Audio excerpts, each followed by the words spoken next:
नमस्कार, मैं आपकी दोस्त वंदना। आपका वाणी चैनल पर स्वागत है। यह मेरा एक प्रयास है आप सबको साहित्य से जोड़ने की और इस कथानक के परिदृश्य में आप सबको पहुंचाने की।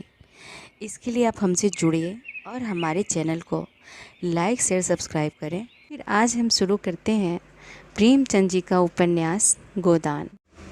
मिस्टर मेहता ने इसका निषेध किया।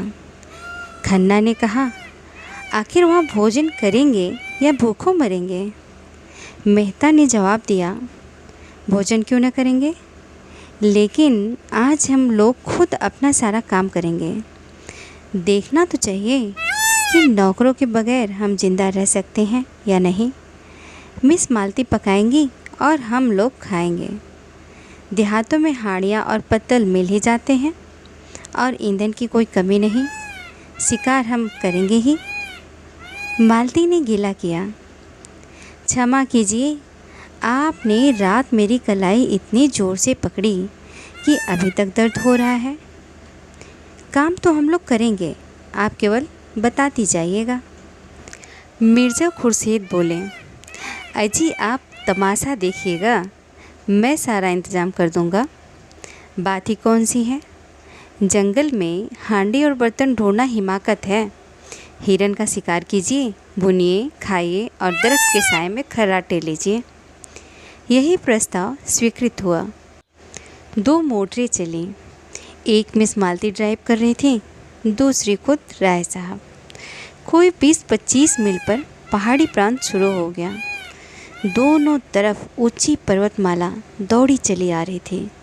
सड़क भी पेचदार होती जाती थी। कुछ दूर की चढ़ाई के बाद एकाएक ढाल आ गया और मोटर नीचे की ओर चली।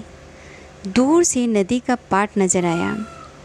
किसी रोगी की भांति दुर्बल निस्पंद कगार पर एक घने वट वृक्ष की छां में कारें रोक दी गईं और लोग उतरे। यह सलाह हुई कि 2 की टोली बने और शिकार खेलकर 12 बजे तक यहाँ आ जाए। मिस मालती मेहता के साथ चलने को तैयार हो गई। खन्ना मन में ऐंठ कर रह गए। जिस विचार से आए थे उसमें जैसे पंचर हो गया, मगर जानते मालती दगा देगी तो घर लौट जाते हैं। लेकिन राय साहब का साथ उतना रोचक न होते हुए भी बुरा न था। उनसे बहुत से मुआमले की बातें करनी थी। खुर्शीद और तनख्वाह बच रहे हैं। उनकी टोली बनी बनाई थी। तीनों टोलियां एक एक तरफ चल दी। कुछ दूर तक पथरीली पगडंडी पर मेहता के साथ चलने के बाद मालती ने कहा, तुम तो चले ही जाते हो, जरा दम तो लेने दो।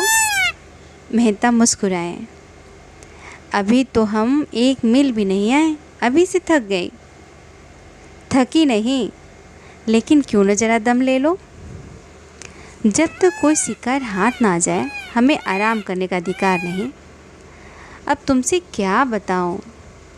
हिरणों का एक झुंड चरता हुआ नजर आया। दोनों एक चट्टान की आड़ में छिप गए और निशाना बांधकर गोली चलाई। निशाना खाली गया। झुंड भाग निकला। मालती ने पूछा, अब? कुछ नहीं, चलो फिर शिकार मिलेगा। दोनों कुछ देर तक चुपचाप चलते रहे। फिर मालती ने जरा रुक कर कहा, गर्मी के मारे बुरा हाल हो रहा है, आओ इस वृक्ष के नीचे बैठ जाएं। अभी नहीं, तुम बैठना चाहती हो तो बैठो, मैं तो नहीं बैठता। बड़ी निर्दयी हो तुम, सच कहती हूँ। जब तक कोई शिकार न मिल जाए मैं बैठ नहीं सकता। तब तो तुम मुझे ही मार डालोगे। अच्छा बताओ, रात तुमने मुझे क्यों इतना सताया? मुझे तुम्हारे ऊपर बड़ा क्रोध आ रहा था। याद है तुमने मुझसे क्या कहा था? याद है तुमने मुझसे क्या कहा था? तुम हमारे साथ चलेगा दिलदार। मैं न जानती थी कि तुम इतने शरीर हो। अच्छा सच कहना, तुम उस वक्त मुझे अपने साथ ले जाते? मेहता ने कोई जवाब न दिया, मानो सुना ही नहीं। दोनों कुछ देर चलते रहे। एक तो जेठ की धूप, दूसरी पथरीला रास्ता। मालती थककर बैठ गए। मेहता खड़े खड़े बोले, अच्छी बात है, तुम आराम कर लो, मैं यहीं आ जाऊंगा। मुझे अकेले छोड़कर चले जाओगे?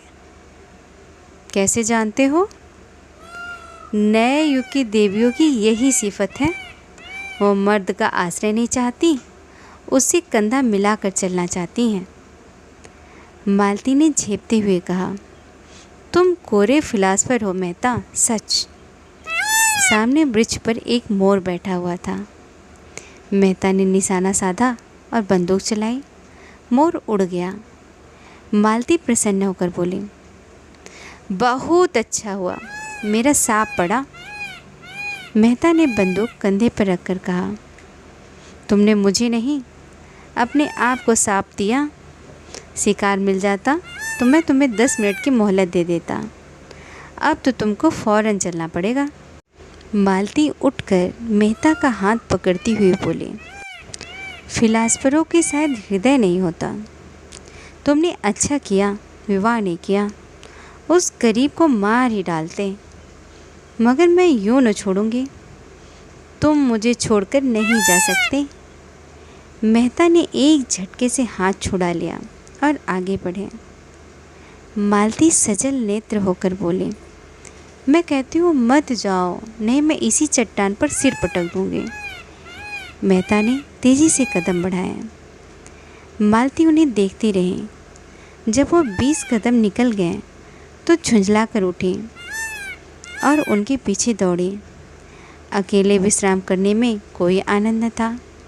समय पाकर बोले, मैं तुम्हें इतना पशु न समझती थी। मैं जो हिरन मारूंगा उसकी खाल तुम्हें भेंट करूंगा। खाल जाए भाड़ में, मैं अब तुमसे बात ना करूंगी। कहीं हम लोगों के हाथ कुछ न लगा और दूसरों ने अच्छे शिकार मारे तो मुझे बड़ी झेप होगी।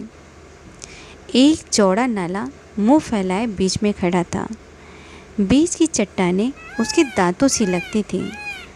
धार में इतना वेग था कि लहरें उछली पड़ती थी।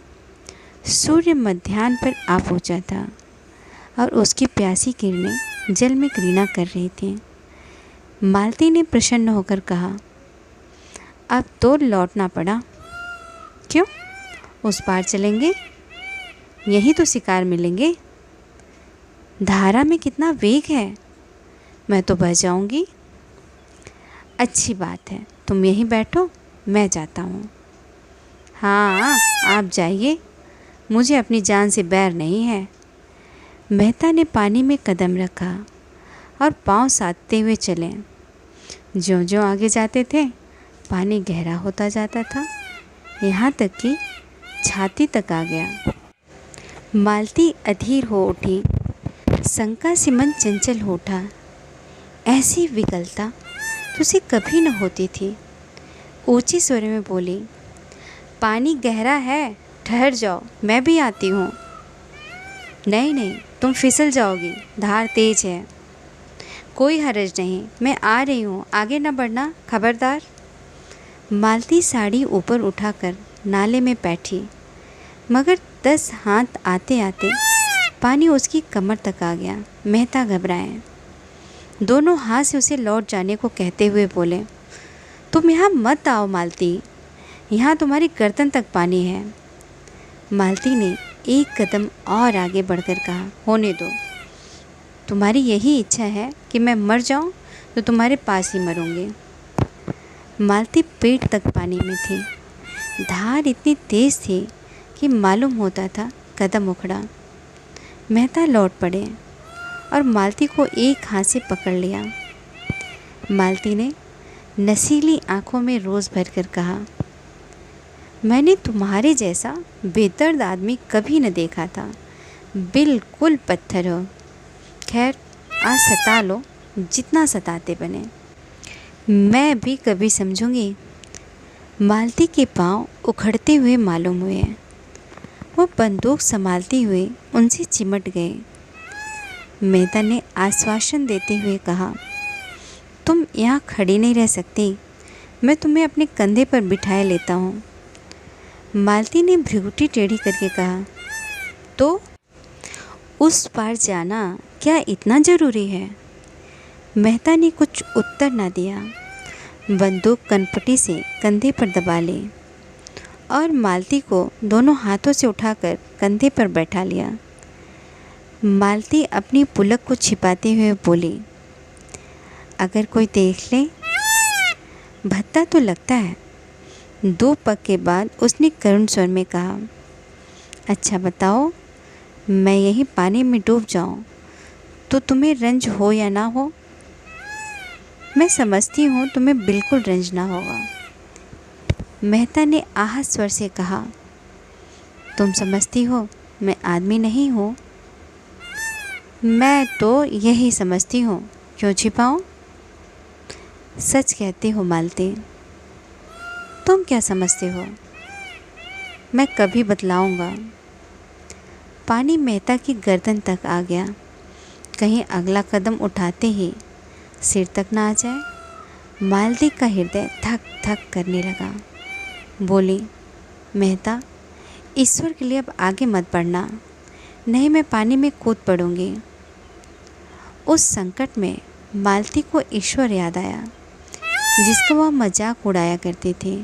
जानती थी ईश्वर कहीं बैठा नहीं है जो आकर उन्हें उबार लेगा, लेकिन मन को जिस अवलंबन और शक्ति की ज़रूरत थी वह और कहाँ मिल सकती थी। पानी कम होने लगा था। मालती ने प्रसन्न होकर कहा, अब मुझे उतार दो। नहीं नहीं, चुपचाप बैठी रहो, कहीं आगे कोई गड्ढा मिल जाए। तुम समझते होगे ये कितनी स्वार्थी नहीं है। मुझे इसकी मजदूरी दे देना। मालती के मन में गुदगुदी हुई, क्या मजदूरी लोगे? यही कि जब तुम्हें जीवन में ऐसा ही कोई अवसर आए तो मुझे बुला लेना। किनारे आ गए। मालती ने रेत पर अपनी साड़ी का पानी निचोड़ा, जूते का पानी निकाला, मुँह हाथ धोया, पर ये शब्द अपनी रहस्यमय आशय के साथ उसके सामने नाचते रहे। उसने इस अनुभव का आनंद उठाते हुए कहा, यह दिन याद रहेगा। मेहता ने पूछा, तुम बहुत डर रही थी? पहले तो डरी, लेकिन फिर मुझे विश्वास हो गया कि तुम दोनों की रक्षा कर सकते हो। मेहता ने गर्व से मालती को देखा। उनके मुख पर परिश्रम की लाली के साथ तेज था। मुझे यह सुनकर कितना आनंद आ रहा है। तुम यह समझ सकोगी मालती? तुमने समझाया कब? उल्टे और जंगलों में घसीटते फिरते हो और अभी फिर लौटती बार यही नाला पार करना पड़ेगा। तुमने कैसी आफत में जान डाल दी। मुझे तुम्हारे साथ रहना पड़े तो एक दिन न पटे। मेहता मुस्कुराए। इन शब्दों का संकेत खूब समझ रहे थे। तुम तो मुझे इतना दुष्ट समझती हो, और जो मैं कहूँ कि मैं तुमसे प्रेम करता हूँ, मुझसे विवाह करोगी? ऐसे काट कठोर से कौन विवाह करेगा?